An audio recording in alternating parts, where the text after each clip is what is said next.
E também quem vai trazer análise hoje é Vitor Irajá, nosso analista aqui de economia.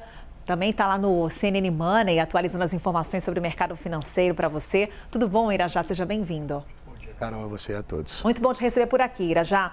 Principalmente acompanhando o que está acontecendo com o petróleo, com a cotação do petróleo. A gente falava sobre guerra na Ucrânia, obviamente que é um conflito que também mexe com a cotação do petróleo, mas o que vem ditando o valor da commodity é o conflito entre Irã e Israel, que está num sobe e desce desde sexta-feira, quando os ataques começaram. O que a gente consegue trazer de panorama para quem está nos acompanhando agora? Exatamente isso, né, Carol? A gente tem acompanhado uma volatilidade muito grande do preço do barril do petróleo.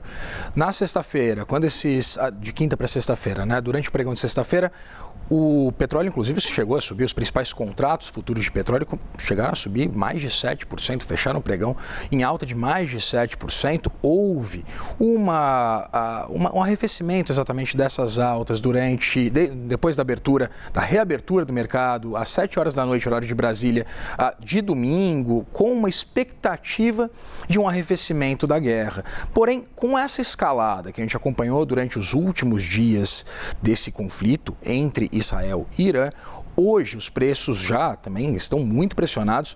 Os principais contratos, tanto do WTI quanto do Brent, que é o petróleo, que a Petrobras, são os números que a Petrobras usa, inclusive como base para a sua política de preços, estão ali subindo cerca de 2%. A última vez que eu olhei aqui, estava subindo 1,9%. Estavam esses dois tipos de petróleo.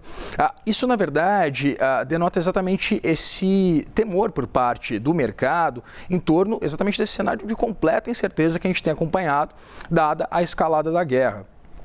Isso porque o Irã, apesar das sanções norte-americanas, tem uma participação significativa do ponto de vista de produção de petróleo, produz cerca de 4% de todo o petróleo mundial, tem 12% de todas as reservas de petróleo também mundial. E um dos temores que envolve exatamente o preço do xisto, Carol, é exatamente o Estreito de Hormuz e essa possibilidade de fechamento do Estreito de Hormuz, porque por lá, por esse estreito que passa ali pelo Golfo Pérsico, ele passa cerca de 20% de toda a produção do petróleo mundial. É claro, há uma resistência muito grande por parte de alguns outros países, inclusive membros da OPEP, em torno dessa possibilidade de fechamento, caso, por exemplo, da Arábia Saudita, mas há sim o temor de que com a escalada, o estreito fosse fechado, por exemplo, impactando o preço do barril do petróleo. O JP Morgan, né, uma das principais instituições financeiras do mundo, projetou inclusive que nesse cenário extremo,